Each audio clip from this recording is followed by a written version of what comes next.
ये सिनेमा की लेगेसी अपने तक क्यों रखनी है। Cinema can change your life if it can change my life, तो वो शायद आपकी भी लाइफ बदल दे। कई सारे स्पोर्ट्समैन हैं जिनके मैं इंटरव्यू देखता हूँ जिन्होंने कहा है कि वो स्पोर्ट्समैन इसलिए बने क्योंकि उन्होंने भाग मिल्खा भाग देखी थी। बिकॉज ये एक्सपीरियंस आपको OTT पे या टीवी स्क्रीन पे नहीं मिलेगा। जब 100 लोग मिलके वहाँ ताली बजा रहे हैं, जब 100 लोग मिलके एक साथ रो रहे हैं ना, वो आपके घर पे नहीं मिलेगा आपको। इसका एग्जाम्पल मैं इस फिल्म की हीरोइन तृप्ति डिमरी के साथ ही देना चाहूँ। उनको एनिमल के बाद इतना टारगेट किया गया है। तृप्ति डिमरी के पोस्टर का मुंह काला किया गया। उस फिल्म के रिलीज होने के बाद उन्होंने खुद को एक कमरे में कैद कर लिया था। एक सिनेमा बनाने के पीछे ना सिर्फ 2 एक्टर्स और एक डायरेक्टर और एक प्रोड्यूसर का हाथ नहीं जाता। 1 साल 2 साल की मेहनत लगती है पूरे 500 लोगों की टीम की। एक स्पॉट बॉय से लेकर एक कैमरा संभालने वाला बंदा, उनके घर चलते हैं उससे। वो मेरे लिए 2024 की बेस्ट फिल्म्स रही। जब इंटरनेशनल ऑडियंस ने हमारा सिनेमा देखा ना कि व्हाट वी कैन क्रिएट, हम हॉलीवुड के लेवल तक भी जा सकते हैं। पर वो ना नकल करने का पैटर्न ज्यादा टाइम तक चला नहीं। बॉलीवुड कह लो, ऐसा नहीं है कि साउथ वाले कॉपी नहीं करते बॉलीवुड को। मैं कभी भी रीमेक के खिलाफ नहीं। आप बनाओ एक दूसरे को कॉपी करके, अगर स्टोरी अच्छी है तो मैं तो चाहता हूँ ज्यादातर ऑडियंस तक पहुंचे ना। ऑब्वियसली मेरे पिछले कुछ 30-40 दिन ना बिफोर दिस इवेंट बहुत ही मतलब डाउन फेज में गए थे regarding many factors. It was Allu Arjun sir who said कि इसको माइक दो, ठीक है।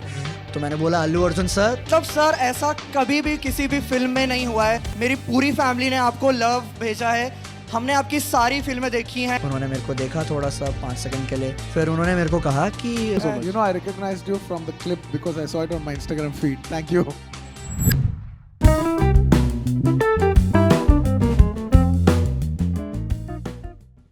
Hello everyone, welcome to the other episodes of pod talks with Akash. आज हमारे साथ है Kartik Agarwal from Indian cinema villa. आज हम ढेर सारी बातें करने वाले हैं इंडियन सिनेमा को लेके। हम बहुत कुछ जानेंगे फ्रॉम 70s टू 2025, बहुत सारी बातें करेंगे।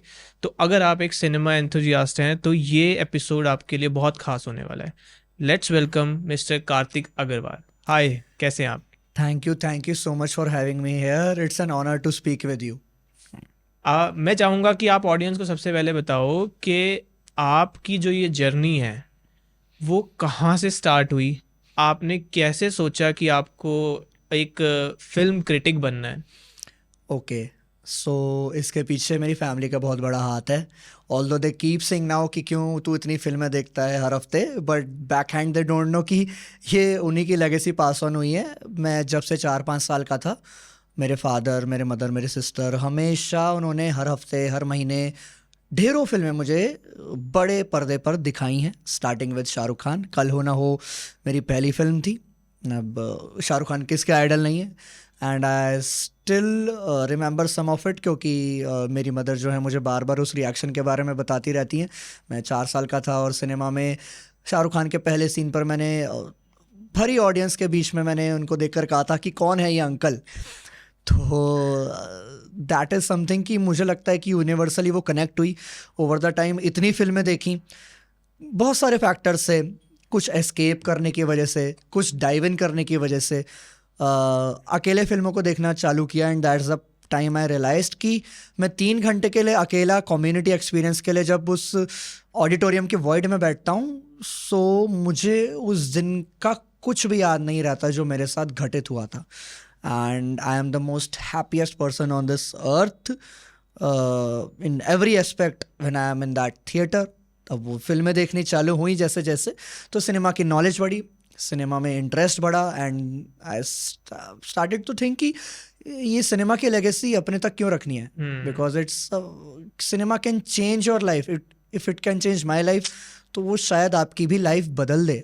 ऐसे कई सारे स्पोर्ट्समैन हैं जिनके मैं इंटरव्यू देखता हूँ जिन्होंने कहा है कि वो स्पोर्ट्समैन इसलिए बने क्योंकि उन्होंने भाग मिल्खा भाग देखी थी। सो मतलब दैट्स व्हेन आई रियलाइज्ड कि फिल्म की नॉलेज को आगे पास ऑन किया जाए। ओवर द टाइम मैंने ज़बरदस्ती ही सही, लेकिन बहुत लोगों को बड़े पर्दे की तरफ अट्रैक्ट किया है कि फ़ोन का स्क्रीन छोड़ो, फिल्में बनती हैं बड़े स्क्रीन के लिए, मैं तुम्हारी टिकट का स्पॉन्सरशिप दे रहा हूँ, just go and watch it.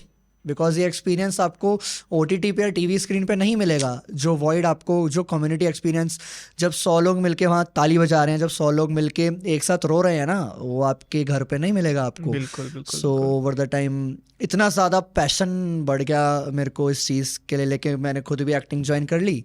As an acting coach, और फिल्म क्रिटिक तो मैं पिछले 6-7 साल से हूँ ही. तो ये आपने किस समय पे शुरू किया था as a film critic? Okay, so it started around 2017-2018. मैंने कॉलेज नया नया ज्वाइन किया था. कुछ क्रिएटिव, स्कूल के बाद जब आप कॉलेज ज्वाइन करते हो तो तब आपका क्रिएटिव माइंड सबसे ज़्यादा खुलता है. एंड कुछ अपना अलग करना था. यूट्यूब और इंस्टाग्राम चलाने का ट्रेंड था. यूट्यूब भी चालू किया हुआ था, इंस्टाग्राम मैंने चालू किया. बट एज अ किड जब आप ऐसे 17-18 के होते हो तो आप इतना ना प्रोफेशनली इन्वॉल्व नहीं होते हैं. आज के टाइम की जनरेशन अलग है, बट टॉकिंग अबाउट आवरसेल्फ, तो मैंने वैसे ही चालू किया था. फिर कंसिस्टेंसी उस पर नहीं दिखाई. टाइम आया कोविड का, जहाँ मैंने दुनिया भर की टीवी शोज़, वेब सीरीज़, ये सब देखने का मौका मिला. एंड देन मेरे को ये भी रियलाइज़ हुआ कि ये थोड़ा सा खाली टाइम जा रहा है, तो अपने ही टाइम पास के लिए अपना जो पेज है ऑलरेडी उस पर कुछ डालना शुरू करता हूँ. डाला, 2 दिन डाला, 3 दिन डाला, हफ्ता भर, महीना भर. तो जिन शोज़, टीवी शोज़ के बारे में डालता था, टू बी प्रिसाइज महाभारत, जो स्टार प्लस पे आता है, रीटेलीकास्ट हुआ, and it is quite world wide famous. तो उसके बारे में जब मैंने डालना शुरू किया, ऑल द सेलिब्रिटीज, सौरभ राजन, कृष्णा, भीम, अर्पित रांका जो दुर्योधन प्ले करते हैं, उन्होंने रीशेयर करना स्टार्ट किया. फिर ओवर कोविड में ना बहुत एक लिमिटेड फिल्म्स रिलीज हो रही थी बड़े स्क्रीन पे, क्योंकि रिस्क फैक्टर था. तो कियारा आडवाणी की एक फिल्म रिलीज हुई थी, इंदु की जवानी. एंड मतलब पूरे खाली थिएटर में मैं ही था उस कोविड में, of course being a cinema enthusiast. उसका रिव्यू करके मैंने डाला. जो कियारा आडवाणी ने, she was the first major celebrity for my page to do that. उन्होंने रीशेयर की स्टोरीज, पोस्ट डाला. टी सीरीज़ के पोस्टर्स जैसे आते हैं ना, अलग अलग फिल्म क्रिटिक्स के, वो रिव्यू होते हैं, तो उसमें मेरा पहली बार छपा. तो ऐसे ऐसे ना, जो एक पैशन था, प्रोफेशन की तरफ बढ़ता गया. एंड फिर तो there was no going back कि ये तो करना है बॉस, ये अपनी ऑडियंस के लिए भी करना है और ये अपने लिए भी करना है. मेरा सबसे पहला सवाल आपसे, सबसे बड़ा सवाल मैं चाहूँगा कि मेरा ये रहेगा आपसे कि आप मुझे बताओ कि आपकी ऑल टाइम फेवरेट फिल्म या ऑल टाइम बेस्ट फिल्म कौन सी है. साथ ही साथ आप बताओ कि 2024 की बेस्ट फिल्म कौन सी है. इसमें मैं सारे फैक्टर्स को लेना चाहूँगा. उसकी डायरेक्शन, उसकी प्रोडक्शन, एक्टिंग, को एक्टर्स, हर मामले में, मतलब हर मामले का मतलब हर मामले में जो बेस्ट फिल्म आपको लगती है ना, from 70s to till now, और एक फिल्म जो 2024 की आपकी बेस्ट हो. Okay, so starting with all time favourite, I think वो अब डायरेक्टर खुद भी उस मैजिक को रिक्रिएट नहीं कर सकते हैं, वो है विशाल भारद्वाज की हैदर. मतलब आप जिस परफेक्शन की बात कर रहे हैं, technical view point, the songs, the story telling, the star cast, Irrfan Khan, Tabu, Shahid Kapoor, K Menon, Shraddha Kapoor, direction of Vishal Bhardwaj, जो बिस्मिल सॉन्ग है उसमें क्लाइमैक्स की स्टोरी टेलिंग, वो, and the adaptation of William Shakespeare's Hamlet, इतना परफेक्ट. क्योंकि ज़्यादातर अडेप्टेशंस में हम काम खराब ही करते हैं. हमने नोटिस किया कि बुक का एक अडेप्टेशन होता है, पर विशाल भारद्वाज ने कश्मीर की सेटिंग में उस टाइम के हिसाब से अडेप्ट किया हैदर को. And I think it is the only film to win 100+ international recognitions and awards. तो आई थिंक फर्स्ट पे तो मेरी प्रायोरिटी हमेशा हैदर रही है. वो मैजिक और मास्टरपीस कभी क्रिएट नहीं होने वाला विशाल भारद्वाज के द्वारा भी. और फिर कमर्शियल एस्पेक्ट पे देखें तो all time favourite Gangs of Wasseypur की दोनों पार्ट्स हैं, Anurag Kashyap. Coming to 2024, I think Malayalam cinema has had a huge impact on all of us. ठीक है, कमर्शियली इतनी वायबल नहीं रही क्योंकि बस ये शुरुआत थी, मुझे लगता है, उनके कंटेंट की. वो बताना चाहते थे कि हम किसी और इंडस्ट्री से कम नहीं है. मंजूमल बॉयज़ मैंने काफ़ी रिकमेंडेशन के बाद देखी थी, अनफॉर्चुनेटली बिग स्क्रीन पे नहीं देख पाया. मंजूमल बॉयज़, फिर प्रेमलू मैंने देखी. उसके बाद द गोट लाइफ को मैंने मिस नहीं किया, कुछ भी करके मैंने उसको टिकट खरीद के बड़े स्क्रीन पर ही देखा. मुझे लगता है वो मिस करने वाली मूवी है भी नहीं. मिस करने वाली जिसने अभी तक नहीं देखी, शायद अब उसको होगा कि ऐसा क्या है इसमें, वो ज़रूर देखे ये जाके. एग्जैक्टली, आप बिल्कुल सही कह रहे हैं. इसमें एक पॉइंट और ऐड करूँगा, ये फिल्म देखने के बाद ना आपकी लाइफ को जीने का थॉट प्रोसेस बदल जाएगा. And I am very much sure about that कि सम अमाउंट ऑफ पॉजिटिविटी आप फिल्म आपको देके जाएगी. तो ब्रह्मयुगम हो गई. तो मलयालम सिनेमा की जितनी भी फिल्में थी वो मेरे लिए 2024 की बेस्ट फिल्म्स रही हैं. I think no comparison at all, not demeaning other films और इंडस्ट्रीज। मैं तो सिनेमा एंथुजियास्ट हूँ। जो फिल्म लोग फ्लॉप डिक्लेयर कर देते हैं, मैं तो उसे हिट बनाने के चक्कर में रहता हूँ। तो मैं तो वैसे भी इतना हार्श क्रिटिक नहीं हूँ किसी भी उसका, but Malayalam cinema has to top all of that. तो मेरे को बताओ कि आपको क्या लगता है कि ये जो वर्ड आया है इंडियन सिनेमा या इंडियन फिल्म्स आया है वर्ड, जो कि अभी तक बॉलीवुड, टॉलीवुड और इन सब में डिवाइडेड हुआ था सब चीज़ें ना, तो अब इस सब के लिए, पूरे इसके लिए, बॉलीवुड, टॉलीवुड, पंजाबी मूवी, सब के लिए अब एक ही वर्ड यूज़ किया जाता है, इंडियन सिनेमा। ये इंडियन सिनेमा वर्ड अब तक कहाँ गुम था और ये कहाँ से आया और कब से आया, ये मैं चाहूँगा। ये गुम था क्योंकि शायद हम एज एन ऑडियंस या सिनेमा एज अ सिस्टम इसको गुम रखना चाहता था, पर उसमें सबसे बड़ा हाथ हम ऑडियंस का ही है। पब्लिक को सबसे बड़ा किंग इसलिए कहा जाता है इस इंडस्ट्री में क्योंकि वही स्टार बनाता है और वही स्टार गिरा देता है। बिल्कुल। वही सिनेमा उठाता है और वही आपके सिनेमा को नेक्स्ट फ्राइडे गिरा भी सकता है। तो आई थिंक इसमें सबसे बड़ा हाथ ऑडियंस का था।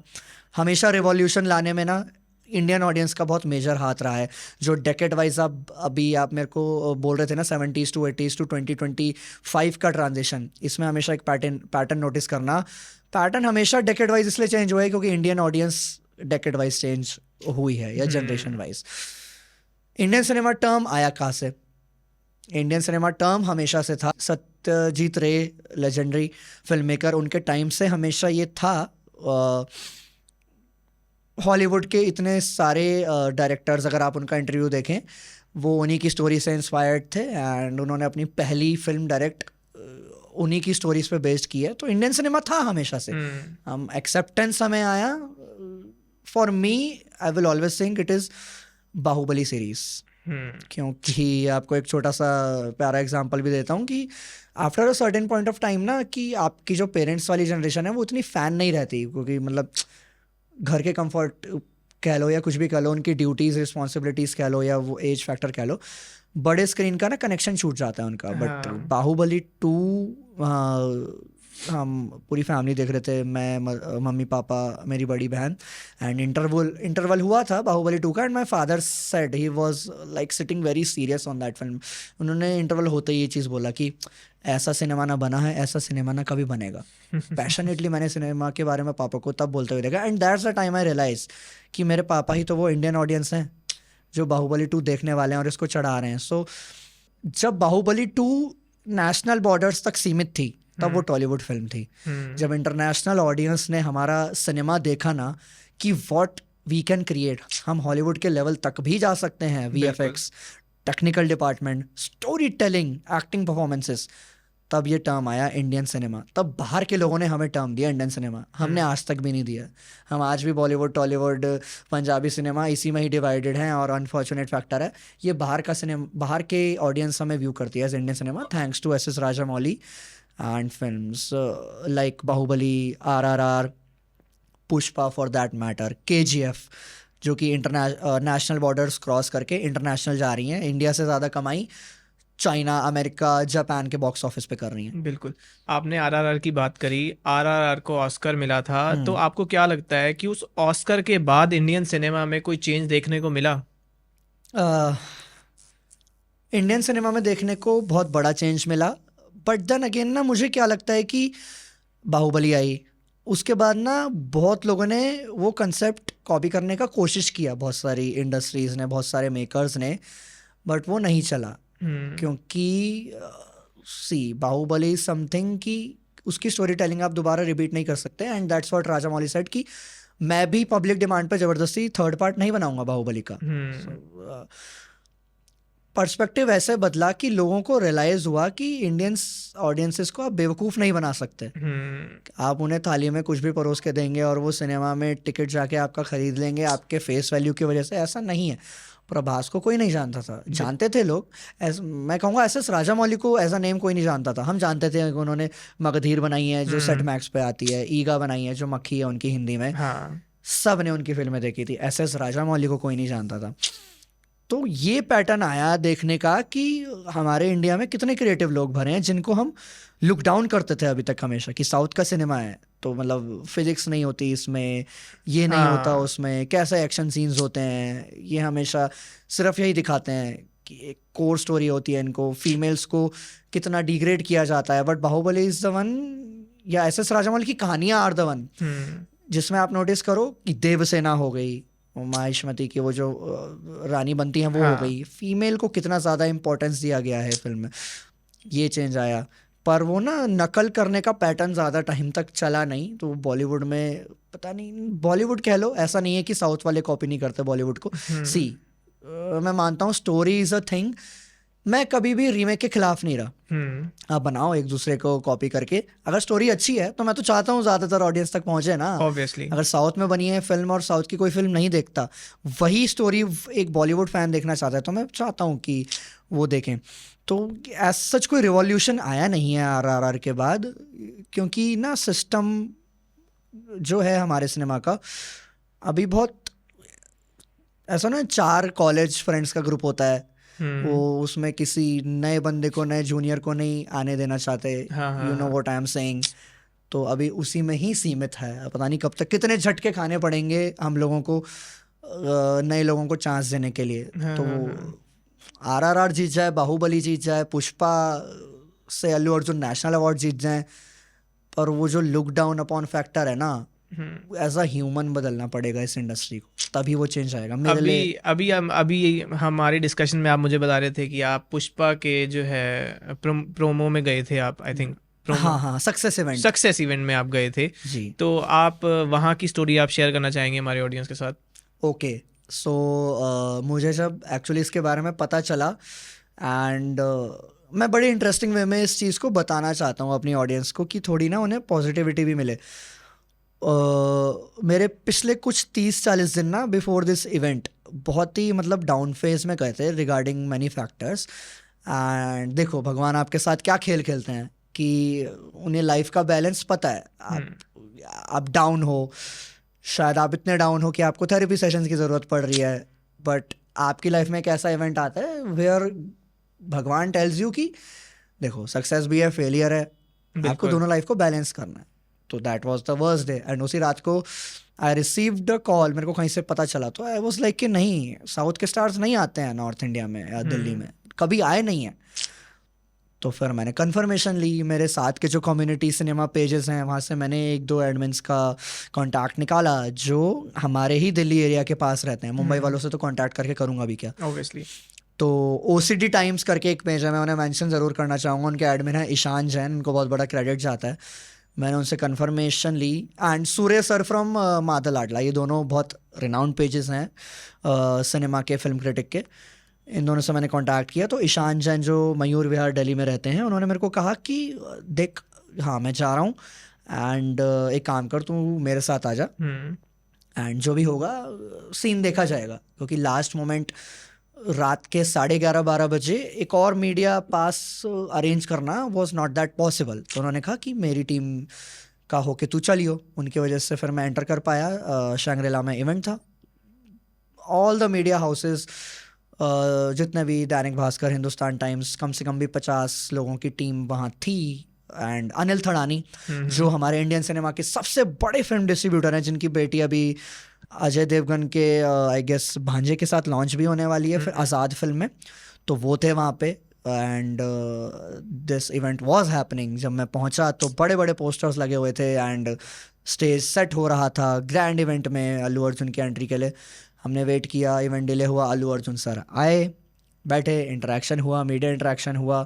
एंड मैं इस पर्पज से गया था कि अल्लू अर्जुन को, लेट्स सी, साउथ का स्टार नॉर्थ ऑडियंस कम ही देखती है लाइव। बिल्कुल। मैं गया तो बहुत कम लोगों को क्या है ना, फटाफट उन्हें इवेंट ख़त्म करना था। तो एक का चांस आया, माइक पे बोला, उसके बाद फिर बाकी डिस्ट्रीब्यूटर्स ने थैंक यू स्पीच दी अल्लू अर्जुन को, फिर दूसरे का चांस आया माइक पे। तो तीसरे तक मुझे लगा कि ठीक है, कोई बात नहीं, इसमें साइड क्या होना है, ये इवेंट ही बहुत बड़ी उपलब्धि है मेरे लिए। Just be thankful and grateful जितना आपको मिल रहा है। तो बड़ी अनएक्सपेक्टेडली वो मोमेंट आया कि जहाँ मेरे को बोलने का मौका मिला, पर वो ना मेरे तक पीछे माइक पहुँचा रहे थे। Actually it was Allu Arjun sir who said कि इसको माइक दो। ठीक है, बट वहाँ पे किसी ने कहा भी मेरी बुलंद आवाज़ है तुम ऐसे ही बोलो, तो मैंने बोला Allu Arjun sir I am your big fan, मैंने आपकी सारी फिल्में देखी हैं, मेरे घर वाले आपकी पुष्पा 2 देखने गए थे, they were having a blast, they were enjoying it. तो अभी तक जो अल्लू अर्जुन सर बैठे हुए थे दूसरों के साथ इंटरेक्ट कर रहे थे, very down to earth, very humble, वो खड़े हुए, उन्होंने मेरे को देखा थोड़ा सा 5 सेकंड के लिए, उन्होंने मुझे नमस्ते किया, नमस्कार किया पूरा दोनों हाथ जोड़ के, एंड दैट उसमें सब मीडिया हाउसेस के लिए शॉकिंग था कि जो बंदा अभी तक बैठ के इंटरेक्शन कर रहा था वो पीछे मुड़ के किसको देख रहा है और क्यों नमस्ते कर रहा है, हु इज़ ही। तो मैंने पूरा इंटरेक्शन किया उनके साथ, मैंने बताया कि ये फिर उन्होंने मेरे को कहा कि बैठने से जस्ट पहले I recognise your face, I have seen your videos on my social media feed, thank you. फिर थोड़ा सा पॉज लेके उन्होंने हंस के बोला कि I know you so thanks. तो बड़ा मेरे लिए वही मोमेंट ऐसा था, ऐसा कि अप्रूवल था मेरे लिए इतने सालों की मेहनत और जर्नी का, पैशन का, कि ये वही बात है। इसमें मैं 2 लेसन सीखता हूँ और अपनी ऑडियंस को देना चाहता हूँ कि आप किसी चीज़ को पैशनेटली कर रहे हो ना, सो बी कंसिस्टेंट इन दैट। आप मत मानो इतनी जल्दी हार, मुझे पता है बहुत डाउन्स आएंगे, बहुत ज़्यादा डाउन्स आएंगे, बिलीव मी। मैंने जिस लेवल के देखे हैं अपना पैशन फॉलो करते हुए, वो मैं दुआ करता हूँ कोई ना देखे, बट जस्ट बी देयर, दुनिया को बताओ कि हम किसी भी डाउन से नहीं डरने वाले, तो एक दिन ये फेज़ भी आएगा आपका। दूसरा मैं बताना चाहता हूँ कि इसी डाउन फेज़ के बीच मेरा एक ऐसा इवेंट वाला दिन आया जहाँ मेरी लाइफ का सबसे मेजर दिन बन गया वो। तो ये जो डाउन्स और सक्सेस और फेलियर का जो बैलेंस है ना, बना के चलो, भगवान जितना दे रहा है उसमें खुश रहो, सर झुका के चलो, बी ग्रेटफुल, दोनों चीज़ें होंगी आपके साथ। ऐसा नहीं है सक्सेस इवेंट के बाद मैं कोई शाहरुख खान से मिलने चला गया, वही अगले दिन से स्कूल में सिखाने वाली मेरी नॉर्मल लाइफ थी बच्चों के साथ, but I learn to balance. मैं सक्सेस से इतना खुश नहीं हुआ और अब मैं फेलियर से इतना डरता नहीं हूँ। Plus thank you Allu Arjun sir for making all of us realise कि दुनिया की सबसे बड़ी इंडियन फिल्म देने के बाद भी how to be down to earth and very humble. Absolutely. आपको क्या लगता है कि इंडियन सिनेमा ने 70s से लेके अब तक जो in terms of technology, in terms of story telling या in terms of audience retention, तो कैसा ग्रो किया है इंडियन सिनेमा ने? तो एक पैटर्न हम सब नोटिस करेंगे कि डेकेड वाइज ना फिल्म का जॉनर बदलता है। वैसे तो हर साल बदलता है, पर डेकेड वाइज ना एक चेंज आता है। 70s, 80s, 90s, 70s में Amitabh Bachchan, Rajesh Khanna, these people were very relevant. दीवार, शहंशाह, इस टाइप की ना कोर मास मसाला फिल्में। फिर 80s में थोड़ा सा ऐसा पैटर्न हमें देखने को मिला जहाँ जो मेजर सुपरस्टार्स हैं, मिथुन चक्रवर्ती, धर्मेंद्र, इनकी फिल्म फ्लॉप होनी स्टार्ट हो गई। शोले भी आज कल्ट क्लासिक है, उस टाइम तो it bombed at box office. तो फिर 90s में टाइम आया सलमान खान का, शाहरुख खान का, जहाँ हमारे रोमांटिक हीरोज आए, DDLJ आए। 2000s में हम शिफ्ट हुए जहाँ हम फॉरेन लोकेशंस पे चले गए। कल हो ना हो, सलाम, नमस्ते, ये हमें फॉरेन ज़्यादा अट्रैक्ट करने लगा, वेस्टर्न कल्चर। हाँ, हम तुम, तो इस टाइप की फिल्में आई। 2010 आते आते हम बायोपिक्स पे आ गए। ठीक है, कोर जो हमारे इंडिया की स्टोरीज हैं उन पर, जो हमारे देश की स्टोरीज हैं उन पर हमने ज़्यादा फोकस देना शुरू किया। अब जो ये टाइम चल रहा है ना, ये ऐसा टाइम चल रहा है हॉलीवुड से टक्कर लेने वाला टाइम। या तो बॉर्डर के इस पार हो, रिस्क लेके, या बॉर्डर के उस पार हो। तो ये पैटर्न बदलने का रीज़न है हमारी ऑडियंस। ये फिल्म मेकर्स नहीं कर रहे। क्या है कि जो दिखता है वही बिकता है। बिल्कुल, डिमांड एंड सप्लाई वाला फैक्टर है। मैं आपको वही बना के दूंगा जो मुझे पता है कि आप ऑर्डर करोगे रेस्टोरेंट पे जाके। मैं उसमें कुछ अपना, मेरी कितनी भी क्रिएटिविटी और यूनिक स्टाइल मेरे अंदर टैलेंट छुपा हो, मैं आपको ज़बरदस्ती वो दूंगा ही नहीं। आपको पता है आप एक बेसिक प्लेट ऑर्डर करोगे, नॉर्मल प्लेटर, मैं वही बना के आपको देने वाला हूँ। तो जिन लोगों ने ये रिस्क लिया है, आई सल्यूट देम कि एटलीस्ट उन्होंने रिस्क तो लिया। तो ये पैटर्न बदलता है ऑडियंस की वजह से। हम रोमांटिक जॉनर से एक्शन, बहुत अच्छी बात यह है कि बीच में एक ऐसा टाइम आया था जब हम कहते थे कि 70s और 80s के सिनेमा में लॉजिक नहीं है। वो एक माँ और 2 बेटे की कहानी, एंड तक विलन से लड़ना अपनी हीरोइन के लिए, वो कोर एक्शन सिनेमा जो बिग स्क्रीन एक्सपीरियंस होता था। अब नोटिस करेंगे कि अब वही सिनेमा वापस आ रहा है। लोगों को रूट से कनेक्ट होना स्टार्ट हो गए हैं लोग। तो KGF हो गई, पुष्पा हो गई, बाहुबली, आरआरआर, कांतारा, देवारा, ये जितनी भी सारी कोर फिल्में हैं, जवान बॉलीवुड का बहुत बड़ा एग्जांपल लूंगा, एनिमल, कबीर सिंह, विक्रम वेधा, पठान, ये वापस वो टाइम आ गया जहाँ कोर एक्शन फिल्में, मास मसाला, वही बेसिक प्लॉट चलेगा।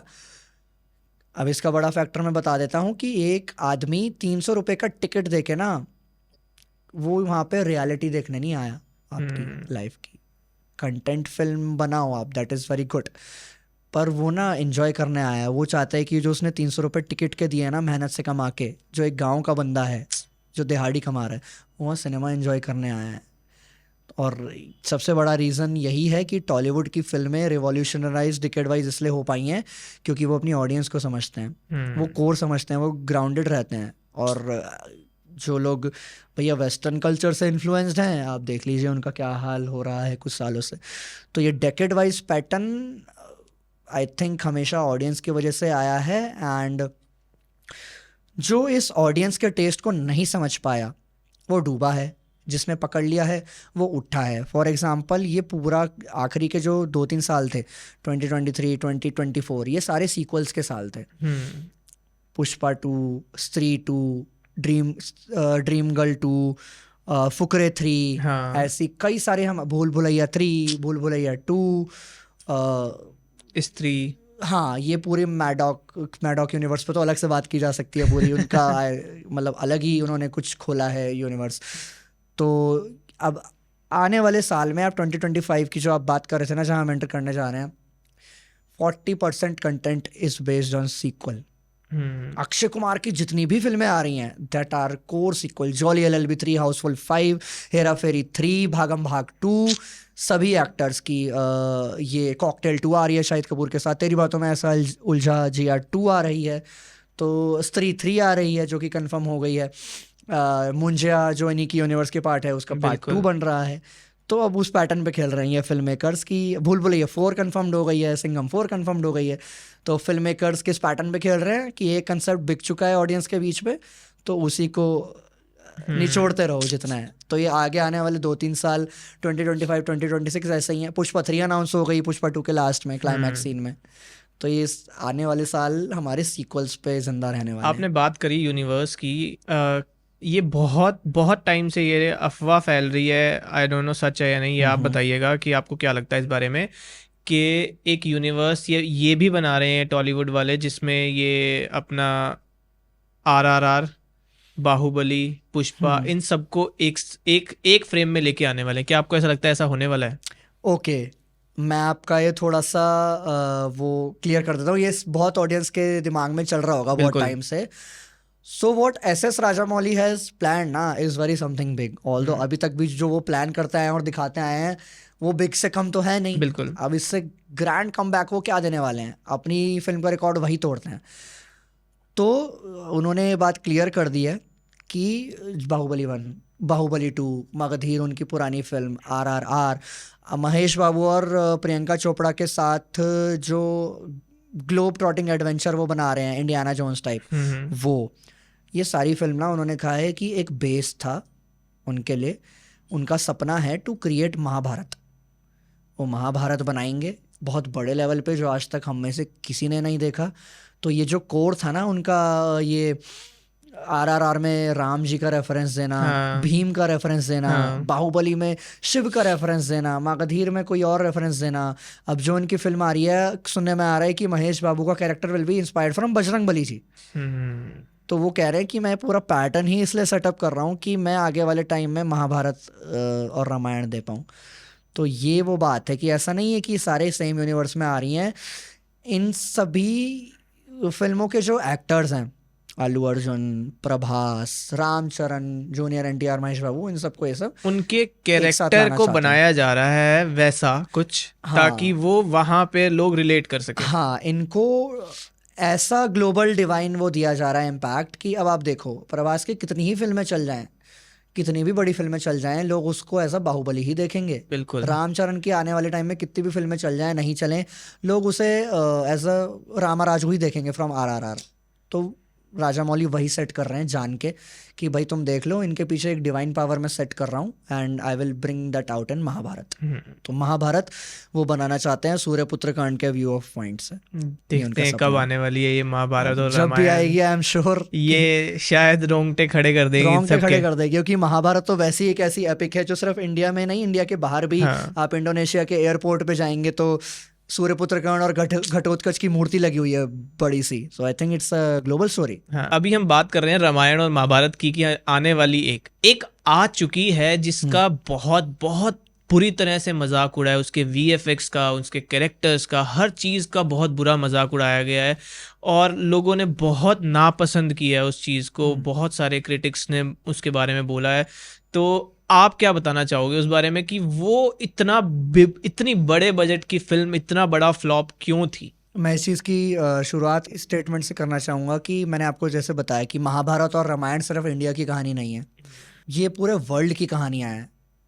हम लोगों को शायद अंदाज़ा भी नहीं है कि Russia, Japan, Indonesia, Thailand, UK कितना ज़्यादा आइडल माना जाता है इन कहानियों को, इनके लाइफ पाथ्स को, इनके कैरेक्टर्स को और इनकी डिवाइन पावर्स को। फॉरेनर्स किस तरीके से इनको अपनाते हैं। आप कभी सब ऑडियंसेस चेकआउट करेंगी तो आपको थोड़ा सा एक हिट मिलेगा एकदम से। आपके पास स्टोरी रेडी है, मैं कहता हूँ आपके पास ऑलरेडी स्टोरी गिवन है, आपको कुछ करना थोड़ी है उसमें। आपको सिर्फ अडेप्टेशन ही तो देना है ना, आपको लिखाई करनी है उसमें ना, आपको उसमें एक्स्ट्रा कुछ सोचना है। इनफैक्ट मैं अभी बता रहा था कि जैसे मैं एक्टिंग कोच हूँ तो मैं स्कूल में बच्चों का रामायण ही डायरेक्ट कर रहा हूँ। वो तो छोटे लेवल पे है पर फिर भी मैं डरा हुआ हूँ कि जिस दिन ये होगा अगर किसी की भी फीलिंग्स आहत हो गई तो मैं क्या करूँगा। तो एक एक चीज़, एक एक कदम मैं फूक फूक के रख रहा हूँ उसमें, एक एक का सोच सोच के चल रहा हूँ। अब आपने क्या किया, आपने ध्यान दे दिया इसको ग्लोबल लेवल, वो ग्लोबल लेवल पे है ऑलरेडी। आप एक्स्ट्रा VFX डाल के ये नहीं सोच सकते कि हम इसको ग्लोबल लेवल पे ले जाएंगे। रामायण और महाभारत ऑलरेडी ग्लोबल लेवल पे हैं, आपको बस इसे पूरी श्रद्धा के साथ प्रेजेंट करना था, आप उसी में ही फेल हो गए। और जितना तो मुझे भी सुनने में आया है कि इसके जितने भी स्टार कास्ट थी, मतलब मुझे पता नहीं है कि सच है कि नहीं है, बट हो भी सकता है जिस हिसाब से ये हुआ।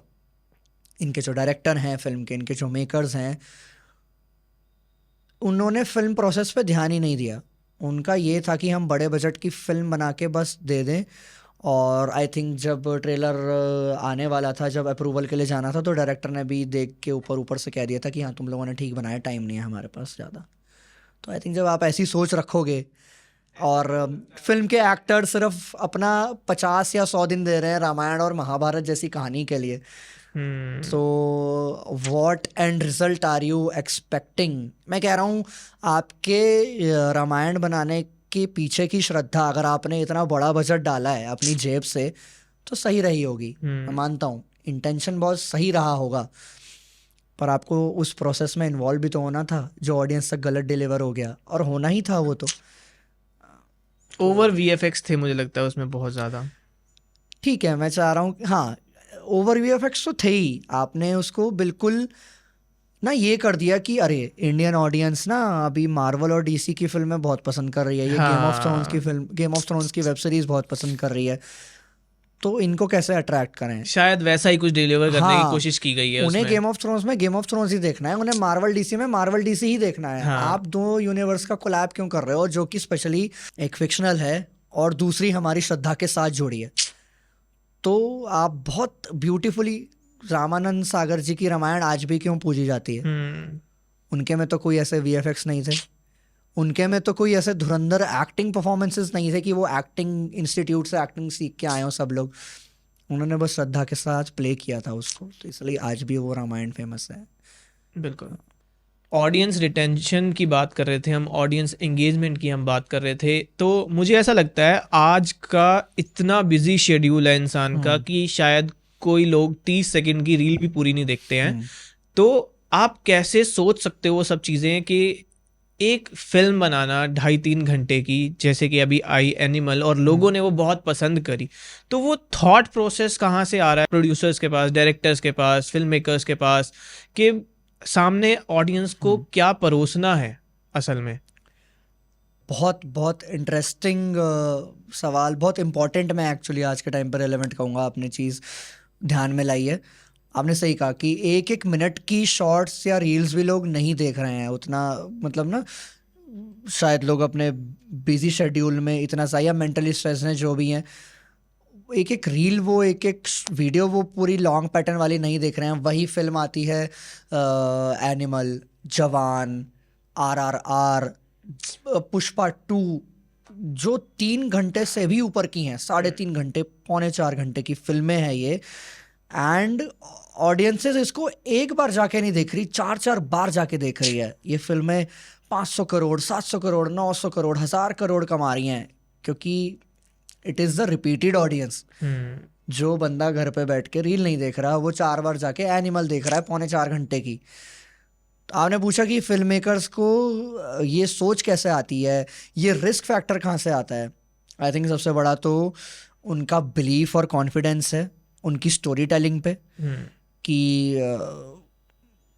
फॉर एग्जांपल संदीप रेड्डी वांगा जो हो गए, रिवॉल्यूशनरी में कहूँगा उनको, हमारे फिल्म मेकर, उनको कितने रोड ब्लॉक्स आए होंगे, कितने लोगों ने उनको कहा होगा कि what you are creating must be good for Hollywood. जैसे जैंगो चेन, वहाँ पे लियोनार्डो डिकैप्रियो की इतनी ग्रूसम वही है अभी तक हम जो एग्जांपल देते हैं, या इंग्लोरियस बास्टर्ड्स, उस टाइप की वही है। इंडियन ऑडियंस का टेस्ट शायद हमें अभी तक पता नहीं था, but to explore that side with Kabir Singh, Animal, इतना ग्रूसम, जो लोग कह रहे थे कि नहीं चलेगा इंडियन सिनेमा में, वो सबसे ज़्यादा चला।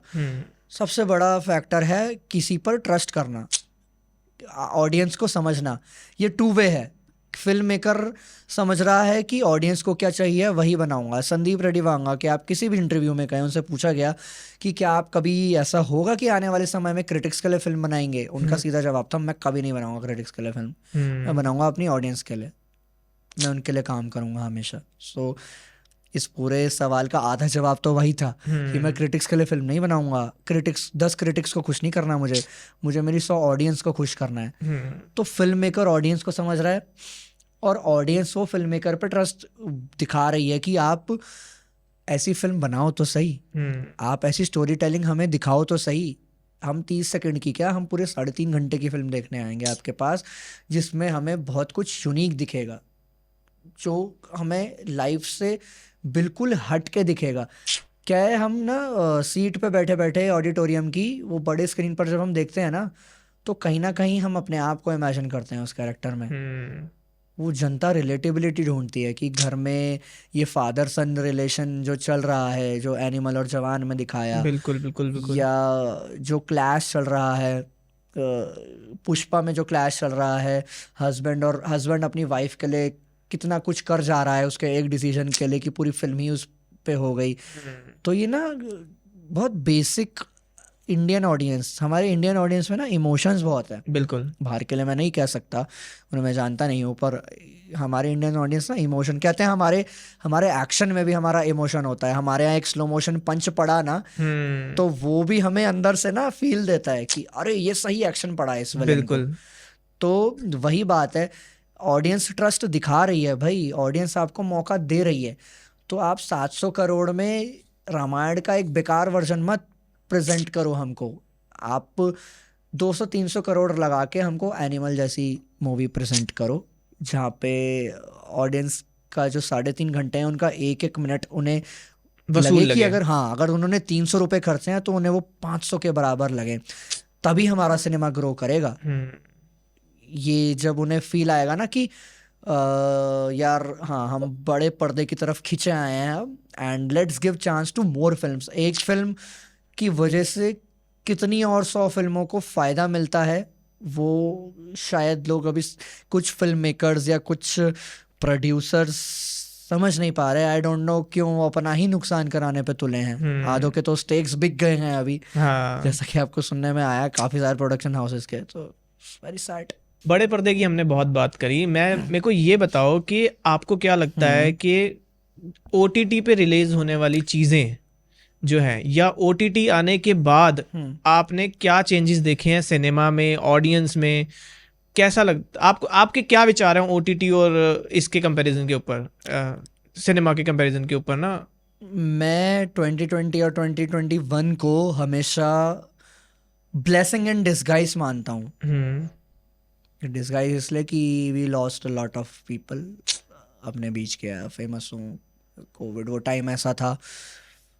ब्लेसिंग इसलिए कि उसी बीच टेक्नोलॉजी बूस्ट कर गई हमारी, मनी ट्रांसफ़र, एआई, फिर वह भी बात करें हम सिनेमा की पर्टिकुलरली, सभी लोग अपने घर पे थे, बाहर नहीं जा सकता था कोई, बड़े पर्दे बंद हो गए थे जिस टाइम पे, एंड कंटेंट की भूख हम सब में थी कि उस टाइम पे यूट्यूबर्स भी ग्रो करे, इन्फ्लुएंसर्स भी ग्रो करे।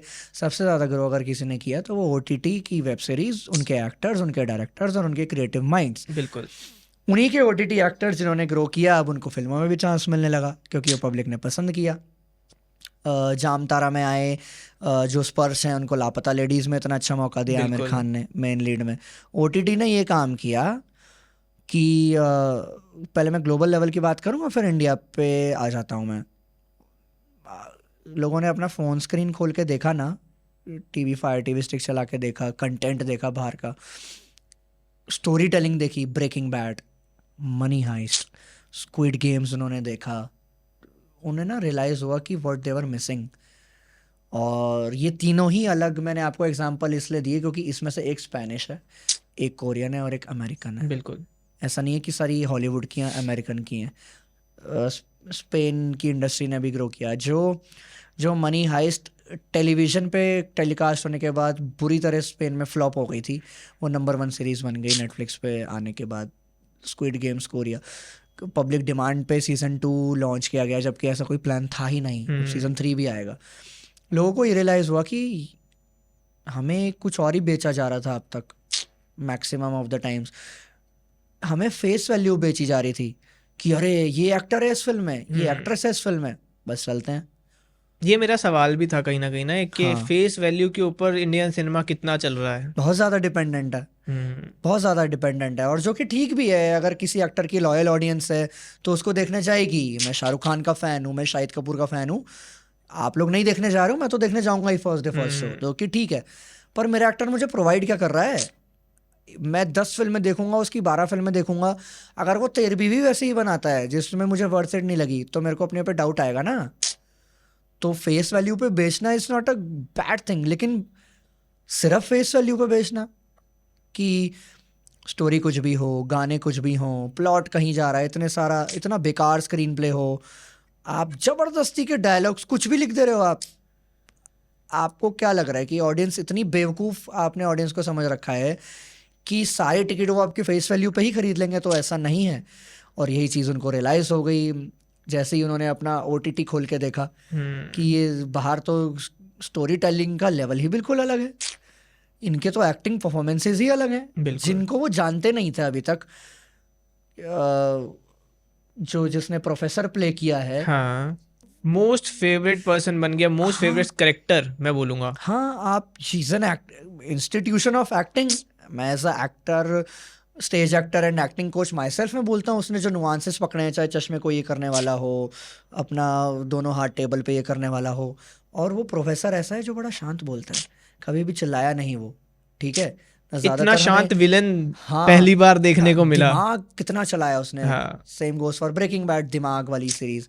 तो लोगों को रियलाइज़ हुआ कि यहाँ पर ना दिमाग लगा है, और हमें जो दिया जा रहा था उसमें बिल्कुल दिमाग नहीं था, हमें बेवकूफ़ समझा जा मैं रहा इसमें था। एक वेब सीरीज को ऐड करना चाहूँगा, डार्क, My जिसके God, इतने my सीजन God, आए हैं, thank- और हाँ, आपने याद दिलाया। लोग, बहुत सारे लोग मुझे ऐसे मिले हैं जो बोलते हैं कि भाई हमने डार्क शुरू तो करी लेकिन हम खत्म इसलिए नहीं कर पा रहे क्योंकि हम पिछली ही समझ नहीं पा रहे। पिछले ही समझ नहीं पाए।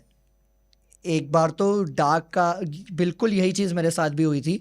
मैंने और फिर 2-3 बार उसको देखा तो मेरे को थोड़ा सा कंसेप्ट क्लियर हुआ, बट यही तो है, this is how you engage audience. आप कंटेंट एक ऐसी चीज़ है कि आप ऑडियंस के मन में सवाल छोड़ के जा रहे हो ना, तो आप बिक गए। बिल्कुल। अगर आपने कुछ भी परोस दिया तो फिर तो एक बार, 2 बार, तीसरी, चौथी बार में ऑडियंस आपके दरवाजे पे खटखटाएगी नहीं। और ये होता भी देखा है, कई सारे एक्टर्स ऐसे हैं जो एक ही पैटर्न फॉलो कर रहे थे और अब उनके सारे प्रोजेक्ट्स कैंसिल हो चुके हैं।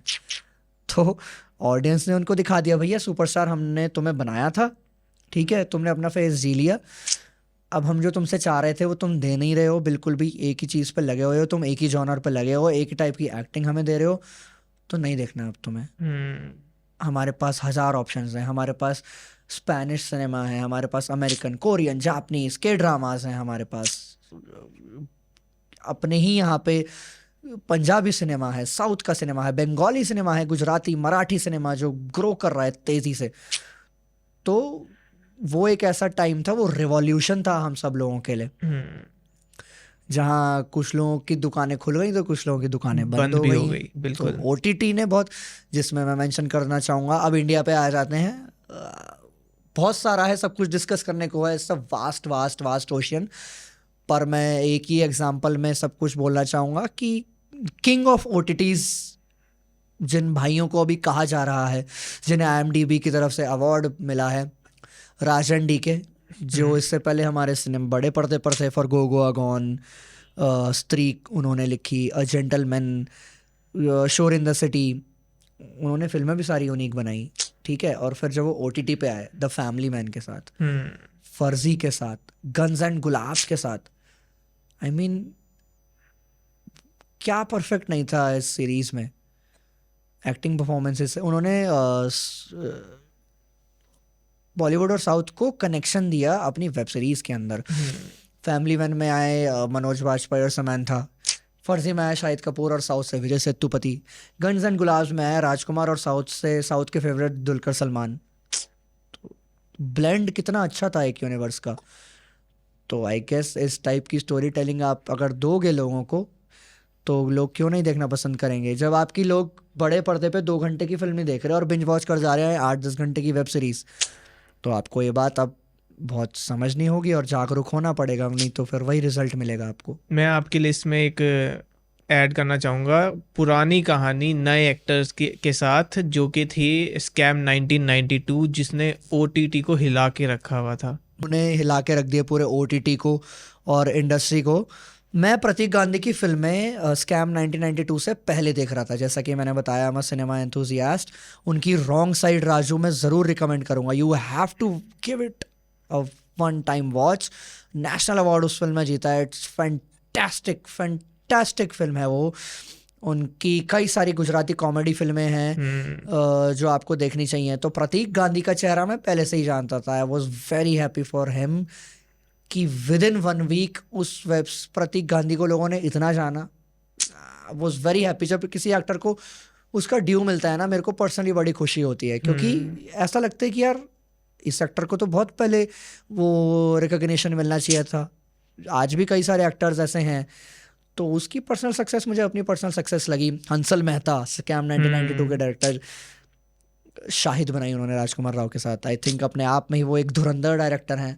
और फिर ऐसी टीम जब आपके साथ आ जाती है जहाँ एक्टर्स भी बिल्कुल समर्पण देने को तैयार हों, डायरेक्टर भी समर्पण देने को तैयार हो ऑडियंस को, तो फिर then you create a magic called scam 1992, जहाँ BGM भी हमारे गुजराती भाइयों ने, अंचित जी ने दिया, जिनका अभी एक और गुजराती सॉन्ग फेमस हुआ था नवरात्रि में, वो नाम याद नहीं आ रहा, पर it was relevant this year, बहुत चला वो। तो गोटेलो, आई गेस गोटेलो ऐसा कुछ, हाँ। तो वो अंचित भाइयों ने ही बनाया था जो स्कैम 1992 का जिन्होंने दिया है। And I guess see Prateek Gandhi को उसके बाद कितनी अपॉर्चुनिटीज मिली, एंड ही वॉज, मैं 2024 का one of the best performances कहूँगा मडगांव एक्सप्रेस में प्रतीक गांधी, जो एक सीरियस बिजनेसमैन जिसने प्ले किया। एंड आप उसकी कॉमेडी की रेंज देखो मडगांव एक्सप्रेस में, the highlight of Madgaon Express. तो but repeating the same story, scam का सीजन 2 आया, सो मैंने वही बताया ना आपको थोड़ी देर पहले, आप सेम पैटर्न ऑफ सीक्वल पे खेलोगे सिर्फ इस पर्पस के लिए, to attract the audience, viewership के लिए, अपना टिकट बिकवाने के लिए, तो ऑडियंस आज के टाइम पे उतनी बेवकूफ़ नहीं रही है। हाँ, आपको उसका पार्ट 2 निकालना है, आपको सीक्वल निकालना है, तो आप उतनी ही श्रद्धा के साथ निकालो जब आप सीजन 1 के लिए डे 1 पे राइटिंग करने बैठे थे, जब आपको अनएक्सपेक्टेड था कि आपका कंटेंट ऑडियंस में फेमस हो जाएगा। अब आपका क्या है पार्ट 2 के साथ कि पार्ट 1 बिक चुका है, पार्ट 2 पे हमें मेहनत नहीं करनी, हमें बस वो टाइटल डालना है। इसका सबसे बड़ा एग्जांपल है, सिनेमा में भी दे देता हूँ और यहाँ पे भी दे देता हूँ, वेब सीरीज में मैं बोलूँगा फैमिली मैन 2। और सिनेमा में बोलूँगा इस साल आई स्त्री 2। उसका एक कॉमेडी का जो नीरेन भट्ट ने लिखी है कॉमेडी स्त्री की, और एक्टर्स ने डिलीवर जिस कॉमिक टाइमिंग के साथ उसको किया है।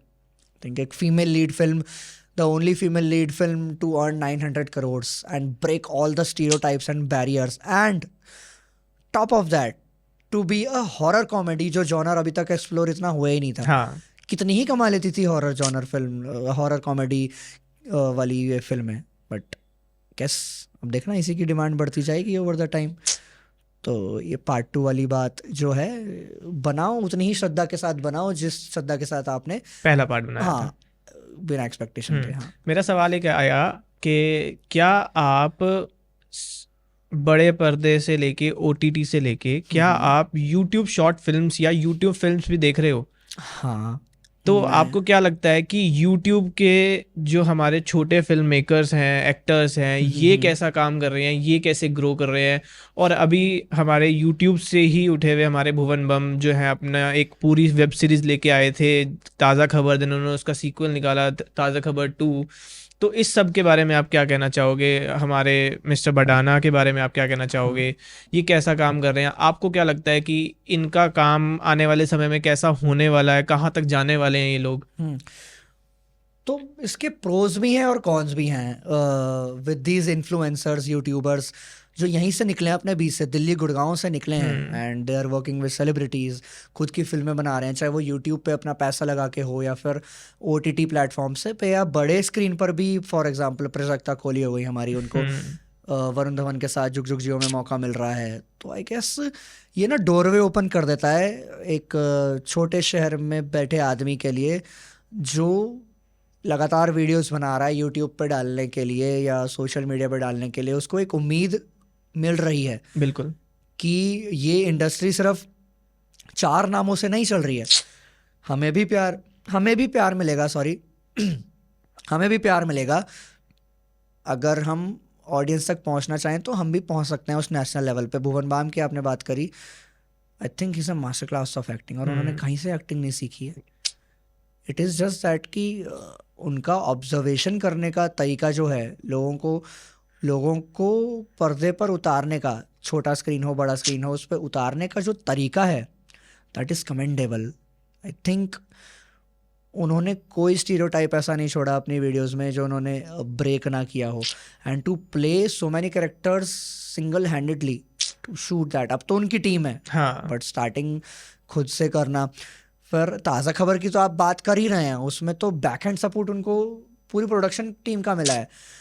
बट ढिंढोरा जैसी web series, once in a life time web series, जहाँ सारे कैरेक्टर्स एक ही एक्टर ने प्ले की हैं, and to combine that in one frame, जो वन लॉन्ग शॉट गया है उनके वन ऑफ द हॉस्पिटल वाले एपिसोड्स में, उसको कैसे एग्जीक्यूट किया होगा, मैं मतलब हम यहाँ पर बैठे बैठे सोच भी नहीं सकते।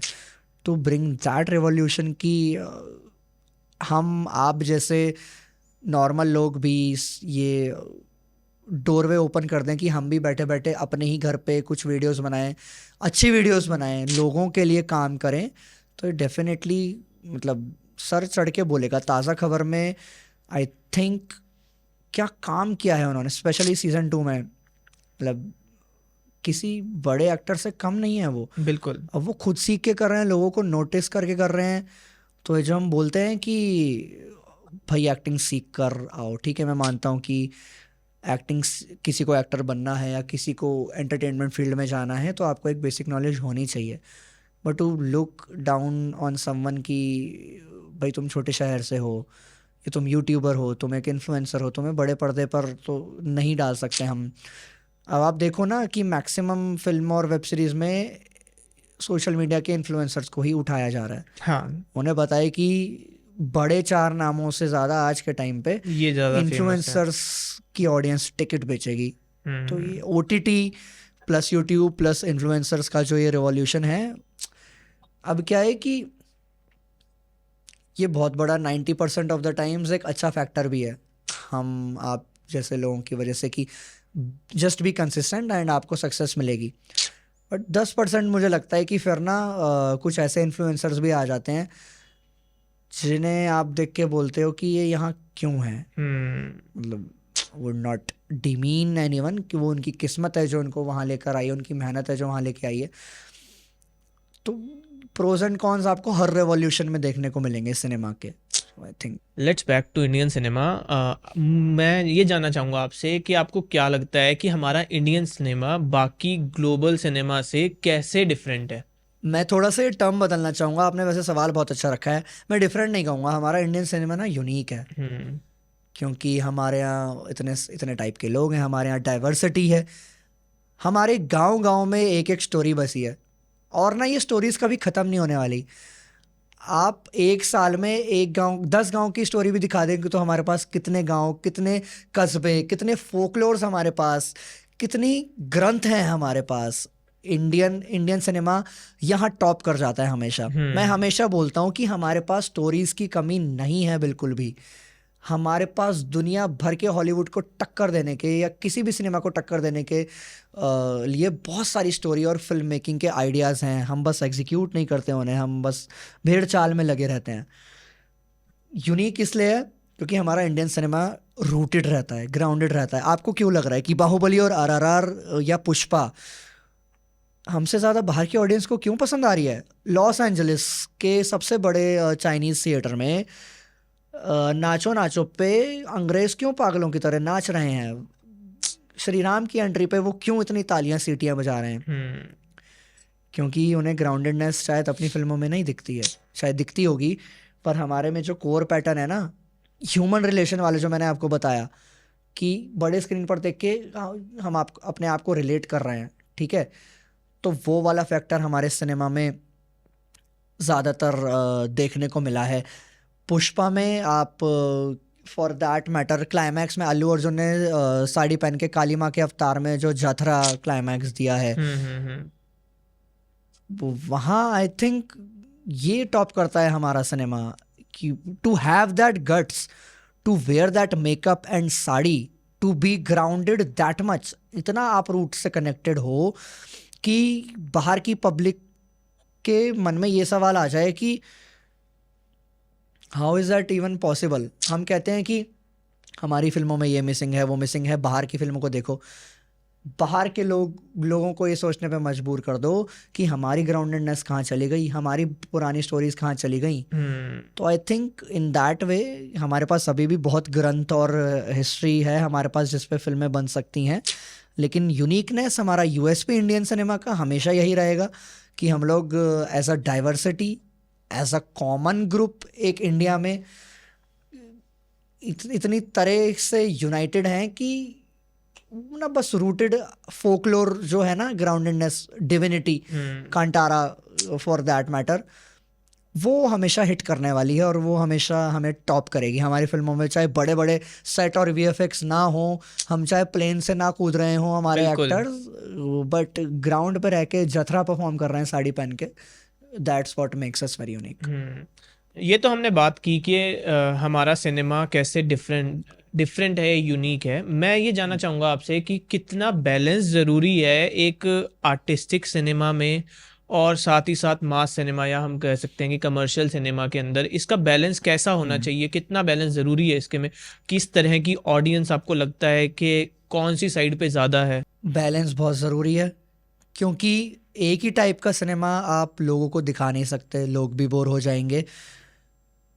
बट इस बैलेंस की ना कोई मेजरमेंट नहीं है, इट इज़ वेरी सब्जेक्टिव। आपको जो पसंद आ रहा है हो सकता है मुझे ना आए, मैं आपको जो रिकमेंड कर रहा हूँ हो सकता है आपको ना पसंद आए।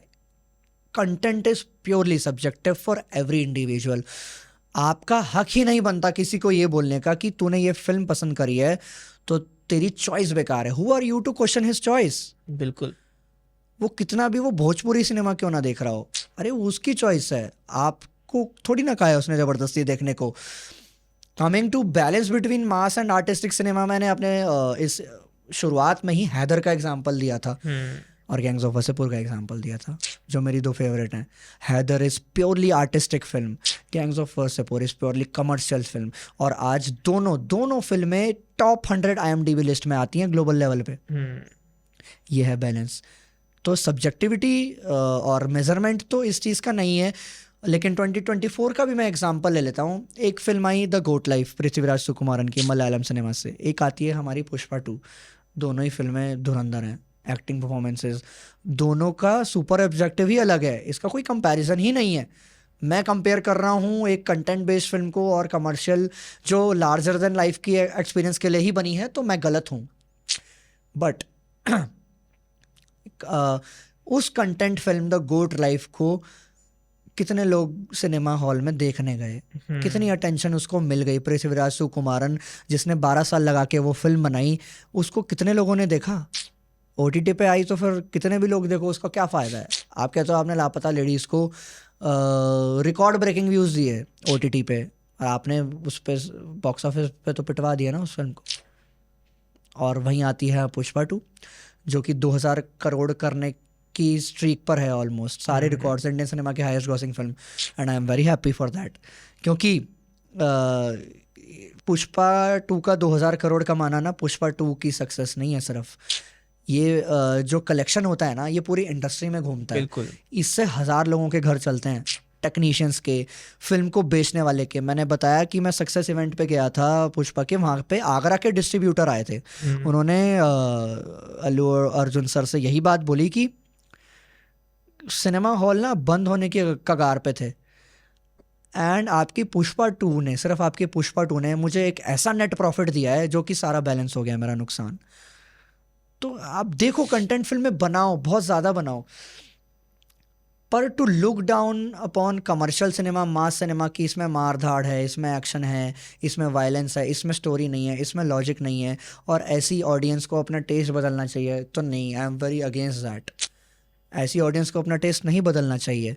अब फैक्ट एक्चुअली आपकी कंटेंट बेस्ड फिल्में इंडस्ट्री में इसलिए बन पा रही हैं क्योंकि पैसा कमर्शियल फिल्मों से आ रहा है। आपकी जो कंटेंट बेस्ड फिल्मों का जो नुकसान हो रहा है ना, उससे कमर्शियल फिल्म कभी नहीं बन पाएगी। एक आप इतनी बढ़िया फिल्म ज़ीरो जो शाहरुख खान की थी, आई थिंक जो भी एक दो फैक्टर्स अगर हम साइड हटा दें उसके, द कमेंडेबल VFX, एक शॉट 5 बार गया है उसका। ज़ीरो को आप फ्लॉप करवा के अगर आप पठान हिट करवा रहे हो तो आपको पठान ही मिलेगी, फिर आपको जवान ही मिलेगी। अगर आप फॉर दैट मैटर ब्रह्मास्त्र को इतनी आई बॉल्स ना दे के एनिमल को, मास सिनेमा को दे रहे हो, एक ब्रह्मास्त्र जो हमारे कोर से निकली हुई कुछ अलग लाना चाहती है, कमेंडेबल VFX, ऐसा VFX पूरे इंडियन सिनेमा में मैंने नहीं देखा। और क्या कंसेप्ट है, हमारी भारतीय कहानियों को और फिक्शन को जो जोड़ा है उन्होंने, बिल्कुल। तो I guess that's commendable. But 450 crore earner Brahmastra and 900 crore double that Animal, तो रणबीर कपूर ब्रह्मास्त्र नहीं साइन करेंगे, अब वो एनिमल पार्क ही साइन करेंगे। Obviously. जो आप देखना चाह रहे हो तो वही मिलेगा आपको। सो सेइंग दैट, तो ये इस बैलेंस का ना कोई मेजरमेंट नहीं है। कंटेंट ओरिएंटेड फिल्म बहुत ज़रूरी है, और इसका बहुत बड़ा एग्जांपल 12th फेल है विक्रांत मैसी की। बिल्कुल। जब वो रिलीज़ हुई थिएटर्स में तो अचानक से ओवर द 3 days तो उसको इतनी आई बॉल्स नहीं मिली, बट अगले साल तक चली वो सिनेमा घरों में 100 days, 120 days, एंड तो कंटेंट फिल्म भी उतनी ही चली ना फिर जब लोगों को पता चला। तो ये बहुत सब्जेक्टिव है। हम ना बैलेंस बस इस चीज़ में हमारा रह जाता है कि हम लोग डिवाइड हो जाते हैं एज अ इंडियन ऑडियंस, और बहुत अनफॉर्चुनेट फैक्टर है ये। हम इंडियन सिनेमा इतने टाइम से अभी तक इसलिए नहीं बन पाए थे क्योंकि आधों को कुछ और पसंद है, आधों को कुछ और। वहीं बाहर वालों को देख लो, यूनाइटेड रहते हैं अपनी फिल्म के लिए। उनके यहाँ ओपनहाइमर और बारबी दोनों ही $1 billion से ऊपर का कलेक्शन करती हैं, क्योंकि ऑडियंस दोनों ही देखने जाती है। हमारे यहाँ एनिमल और सैम बहादुर सेम डे रिलीज होती है तो लोग एनिमल देखने जाते हैं, सैम बहादुर को कोई देखने नहीं जाता। सो ये आपकी गलती है। कहाँ हो आप जो बार बार बोल रहे हो कि कंटेंट फिल्में चलनी चाहिए, कंटेंट फिल्में बनाओ।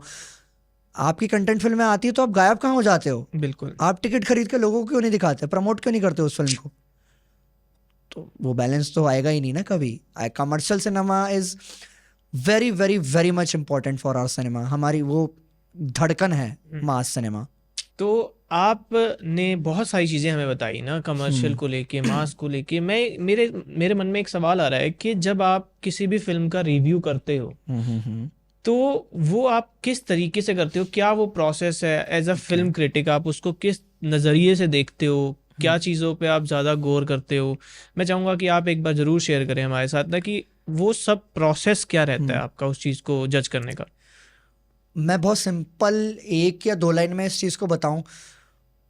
मेरा प्रोसेस सिर्फ इतना है कि मैं टिकट खरीद के फिल्म देखने अगर बैठा हूँ उस वर्ल्ड में 3 घंटे के लिए, क्या उस 3 घंटे में मैंने एक बार से ज़्यादा फ़ोन चलाया?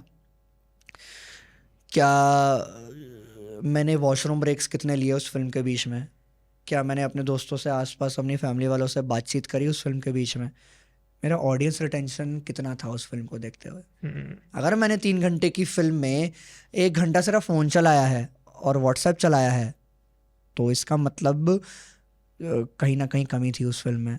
और 3.5 घंटे, 3.25 घंटे की फिल्म में मैं अगर बंधा हुआ हूँ और मैं और ज़्यादा देखना चाहता हूँ, 3.25 घंटे भी मेरे लिए कम पड़ रहे हैं, तो आई थिंक शायद मैं नहीं समझ पाया, पर फिल्म मेकर ने मैजिक कर दिया अपना। जो मेरे साथ अगर चले ना चले, ऑडियंस के साथ ज़रूर चलेगा। तो मेरा सिंपल सा प्रोसेस है कि ऑडियंस रिटेंशन कितनी है और क्या ये ऑडियंस के टेस्ट को समझ पाया film maker, both for content and mass. फिर अलग अलग टेक्निकल एस्पेक्ट्स आ जाते हैं कि एक्टिंग परफॉर्मेंसेस कैसे थे, सपोर्टिंग कास्ट कैसी थी। कई बार आजकल फिल्मों में क्या है कि एक बीजीएम का बहुत ज़्यादा इंपॉर्टेंस है।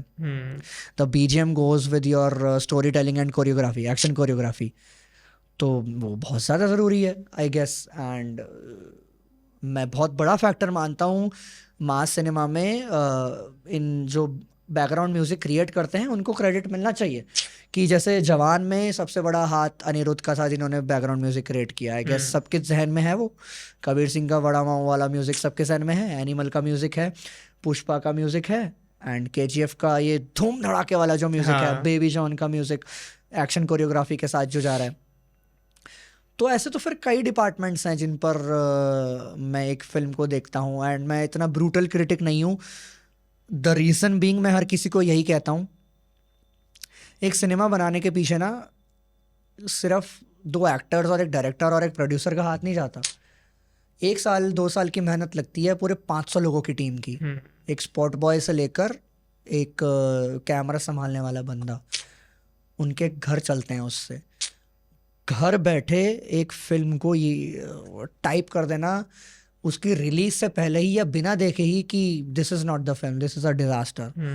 उनकी मेहनत को एक चांस भी नहीं देना। आई think that brutal critic system should be change. वो पैटर्न आना चाहिए। मेरे दिमाग में हमेशा ये प्रोसेस चलता रहता है कि मैं कम से कम जो बहुत ज़्यादा इम्पोर्टेंट क्रिटिकल पॉइंट्स हैं उन पर मैं ज़रूर लोगों को बताऊं। पर मैं हमेशा अपने फिल्म के रिव्यू में ये ज़रूर बोलता हूँ कि अगर आपके पास टाइम है एंड यू फील इट, तो आप फिल्म को एटलीस्ट एक बार देखने जाओ, ठीक है? आप मिस आउट मत करो। तो मैं कभी भी अपनी ऑडियंस को ये नहीं बोलता कि इस फिल्म को डिस्कार्ड ही कर दो। कभी भी ऐसा नहीं हुआ है। और मैं आगे करना। आपकी बातों से मुझे एक याद आई फिल्म जिसके रिलीज होने से पहले सिर्फ ट्रेलर में उस फिल्म के बारे में इतना भड़काया गया क्रिटिक्स के द्वारा कि शायद उससे कहीं ना कहीं असर पड़ा, लोग उसे देखने नहीं गए, जो कि थी बैड न्यूज़। उसके बारे में मैंने बहुत सारे क्रिटिक्स को देखा, उन्होंने बात करी कि ये जो है हमारी सभ्यता के खिलाफ है, एक फीमेल का 2 मेल के साथ एक बेबी होना और वो सब चीज़ें इस तरह से जो आपने इस सवाल पूछा, मेरे को बहुत अच्छा लगा। ज़्यादातर लोग ये कवर नहीं करते हैं ये वाली चीज़, क्योंकि एक उसकी वजह से, बैरियर की वजह से। इसका एग्जांपल मैं इस फिल्म की हीरोइन तृप्ति डिमरी के साथ ही देना चाहूँगा। बैड न्यूज़ की आपने बात करी, उनको एनिमल के बाद इतना टारगेट किया गया है। आप उनके इंटरव्यूज़ पॉडकास्ट भी देख लीजिए। I think you will feel her and she is very bold about that. ठीक है, आपने एनिमल में जो देखा वो फिल्म की रिक्वायरमेंट थी, बिल्कुल कुछ भी ऐसा नहीं था उसमें। मैं तो मानता हूँ स्टोरी टेलिंग की वो पूरी रिक्वायरमेंट थी। कमिंग टू बैड न्यूज़ या विक्की विद्या का वो वाला वीडियो या भूल भुलैया 3 में जिन जैसे उनको प्रेजेंट किया गया है फॉर कमर्शियल पर्पस, तो उनका कहना साफ है and I agree very much on that कि भाई मेरे को अपनी ज़्यादा लॉयल ऑडियंस इसके थ्रू ही मिल रही है, तो मुझे कोई दिक्कत नहीं है ये करने में। अब आप कह रहे हो हमारी सभ्यता के खिलाफ है, वही तृप्ति डिमरी जब full on neck to toe sari पहन के आती हैं कला में, बुलबुल में, लैला मजनू में, तब आप कहाँ होते हो? तब आप उन्हें सपोर्ट क्यों नहीं देते हो? जो सभ्यता के खिलाफ वाली बात है, तो फिर आपने कला को इतनी आई बॉल्स क्यों नहीं दी? बुलबुल में नेशनल अवार्ड विनिंग परफॉर्मेंस है उनका, लैला मजनू में देख लो आप, और वहीं लाखों करोड़ों लोग उन्हें एनिमल में देखते हैं, जो उन्हें पसंद करते हैं, उनके कंटेंट से ज़्यादा उनकी कमर्शियल साइड को पसंद करते हैं, और वॉट एवर रीज़न, तो वो फिर बैड न्यूज़ ही करेंगी, वो फिर विक्की विद्या का वो वाला वीडियो ही करेंगी। जब आप उनकी एक्टिंग परफॉर्मेंस से ज़्यादा उनके लुक्स पर और उनकी बॉडी पे दोगे, तो फिर आपका ये कहने का हक बचा ही नहीं है कि कुछ सभ्यता के खिलाफ है। बिल्कुल, ठीक है, या तो आप उस टाइम उस सपोर्ट में भी होते जब इन्होंने ऐसे कंटेंट बेस्ड फिल्में की थी। कला तो बहुत बहुत अच्छा काम किया उन्होंने। माय गॉड, बुलबुल में आप देख लीजिए, she is a terrific actress, but very unfortunately अगर हम उनके ऐसे एक्टिंग परफॉर्मेंसेस पे ध्यान नहीं देंगे ना, तो यही करने वाली हैं। एंड आई एग्री, क्यों नहीं करेंगी वो? भाई उन्हें भी अपना घर चलाना है, पैसा कमाना है, वो इस चीज़ का वेट थोड़ी करेंगे कि लैला मजनू चल नहीं रही है तो 10 कंटेंट फिल्म में और करती हूँ। She is a actress, she is here for a business, उन्हें फेमस बनना है। अब आप एंटरटेनमेंट और एक्टिंग इंडस्ट्री में आते ही इसलिए हो, अपनी ऑडियंस पाने के लिए, फेमस बनने के लिए। तो आपका ना ये हक कहने का, किसी को टारगेट करने का हक बचा नहीं। अरे आप किसी के ह्यूमन माइंड को कैसे टारगेट कर सकते हो कि संदीप रेड्डी वांगा ये वो? आप एक ही पर्सन को, तृप्ति डिमरी ऐसा, तृप्ति डिमरी ने क्यों एनिमल साइन करी, क्यों ये साइन किया?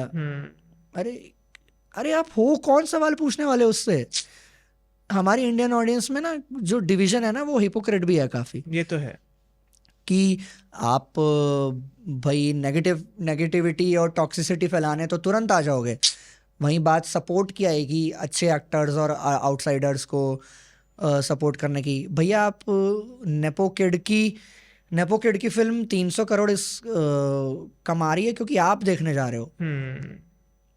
आउटसाइडर की फिल्म 10 करोड़ भी नहीं कमा रही क्योंकि आप नहीं देखने जा रहे। सीधा सीधा अपने आप को ब्लेम करो, इंडस्ट्री को ब्लेम करना छोड़ दो, जस्ट एक्सेप्टेंस लाओ अपने अंदर। ये डिनायल स्टेज में जी रही है हमारी मैक्सिमम ऑडियंस। तो ये मुझे लगता है कि बैड न्यूज़ में फिर यही ऑडियंस अपने OTT और फ़ोन स्क्रीन्स पर सबसे ज़्यादा इस टाइप की फिल्में देखती है। सो आप अपने आप के साथ ही झूठ बोल रहे हो सीधा सीधा, हमारे से नहीं।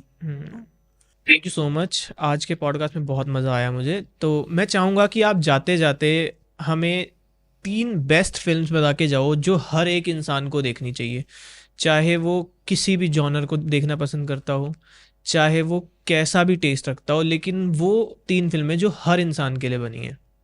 ओके, मैं आपको 3 फिल्में बताऊंगा जो सबको देखनी चाहिए, जो ऑल टाइम है, और 3 मैं आपको बताऊंगा इस साल 2024 की। ठीक है, तो मैं पहले ऑल टाइम से स्टार्ट करना चाहूँगा। पहली है Haider. You must watch, every department उसका इतना परफेक्ट है, इट्स मैजिकल, आप उसके वर्ल्ड में जाके ना खो जाएंगे। दूसरी है Laila Majnu, again story by Imtiaz Ali, not directed by him, उनके ब्रदर ने डायरेक्ट की है, but acting performances by Avinash Tiwari and Tripti Dimri. Third है SS राजामौली की, आपने कमर्शियल सिनेमा देखा है, उसको पसंद किया है। Eega you can not miss, Eega Hindi version में is Makkhi, and I just salute his vision. आप उस फिल्म को देखेंगे एक हाउस फ्लाई की पॉइंट ऑफ व्यू से, एक इंटेंस लव रिवेंज स्टोरी, ये SS राजामौली का ही दिमाग कर सकता है, एंड प्योर सिनेमा। इस साल पे आ जाते हैं। इस साल अगर आपने मंजूमल बॉयज़ नहीं देखी तो आपने फिर बहुत कुछ मिस कर दिया है सिनेमा में। जिन्होंने अब भी मंजूमल बॉयज़ नहीं देखी है मलयालम सिनेमा से, आई वुड डेफिनेटली रिकमेंड कि अगर आप सिनेमा एंथुजियास्ट हैं या नहीं भी हैं, आप सिनेमा को किसी भी नज़रिए से देखते हैं, I think that will change your life. The Goat Life, Prithviraj Sukumaran की, जिस लेवल की पॉजिटिविटी मिलेगी ना वो फिल्म ख़त्म होते होते आपको उस जर्नी पे, वो that will change your thought process of everything. And तीसरी है दुलकर सलमान की, अभी रिसेंटली रिलीज़ हुई लक्की भास्कर, इट्स जैसा हम स्कैम 1992 का डिस्कस कर रहे थे, उसी पे सेट है वो 90s में, एंड उसी के अराउंड रिवॉल्व करती है। और जो हम मनी हाइस्ट वाला फैक्टर ढूंढ रहे थे ना, Dulquer Salman has given us pure cinema with his acting performance. यार वो धुरंधर हैं एक्टिंग में। सो माई रिकमेंडेशंस इस साल की हैं Lucky Bhaskar, Manjummel Boys and the Goat Life. Thank you so much, बहुत मज़ा आया आपके साथ। आज का पॉडकास्ट बहुत अच्छा गया। Thank you. You so much for having me here, it's just an honour to chat with you.